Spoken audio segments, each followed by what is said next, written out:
नमस्कार, आप देख रहे हैं अभियान भारत। मैं हूं आपके साथ दीक्षा। भारतीय मूल के राजनेता प्रीतम सिंह ने सिंगापुर की राजनीति में अपना अहम मुकाम बनाया है। प्रीतम सिंह को मंगलवार को सिंगापुर की संसद में विपक्ष का नेता नामित किया गया है। प्रीतम सिंह की वर्कर्स पार्टी ने 10 जुलाई को सिंगापुर में हुए आम चुनाव में 10 सीटें जीती थी और वहां की संसद में सबसे बड़े विपक्षी दल के रूप में वो उभरी थी। सिंगापुर के इतिहास में पहली नियुक्ति है। साथ ही आपको बता दें कि 43 साल के प्रीतम सिंह की वर्कर्स पार्टी ने सिंगापुर के आम चुनाव में 93 सीटों पर चुनाव लड़ा था और 10 सीटों पर जीत हासिल की थी। प्रीतम सिंह वर्कर्स पार्टी के महासचिव हैं। संसदीय कार्यालय ने मंगलवार को जारी एक बयान में कहा कि सिंगापुर की संसद में कभी भी विपक्ष के नेता का आधिकारिक पद नहीं रहा है और न ही संविधान या संसद के स्थायी आदेशों में ऐसे पद की व्यवस्था है।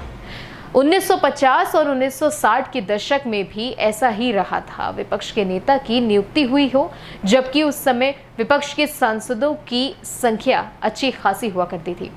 आपको बता दें, सिंगापुर के प्रधानमंत्री ली सियान लुआंग की सत्ताधारी पीपल्स एक्शन पार्टी ने इन चुनावों में 83 सीटों पर जीत हासिल की थी और सबसे बड़ी पार्टी बनकर देश में सरकार बनाई थी। मंगलवार को पीपल्स एक्शन पार्टी की सरकार का गठन हुआ। सिंगापुर की संसद के कानून के मुताबिक प्रीतम की ज्यादा जिम्मेदारी उनको दी जाएगी और उन्हें विपक्ष के नेता की भूमिका के तौर पर अतिरिक्त विशेषाधिकार दिए जाएंगे।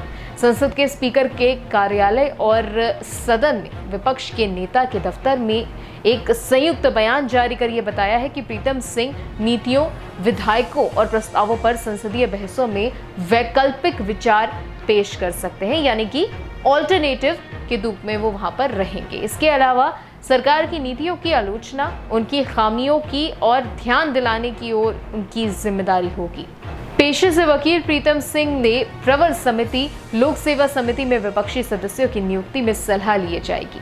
आपको बता दें, सिंगापुर सरकार में नई भूमिका के लिए उन्हें भत्ते के तौर पर सालाना $2,79,025 अमेरिकी डॉलर दिए जाएंगे।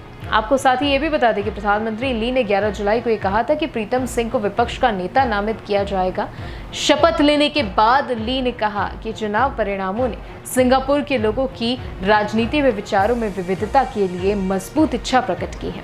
संसद के बयान में कहा गया है कि किसी भी नई नियुक्ति के साथ विपक्ष के नेता की भूमिका विकसित होगी, जैसे हमारी राजनीतिक व्यवस्था विकसित हुई है। निश्चित तौर पर भारत के लिए ये अपने आप में एक बहुत बड़ी बात है कि भारत का एक शख्स आज किसी और देश की राजनीति में इतना अहम कदम लेने जा रहा है।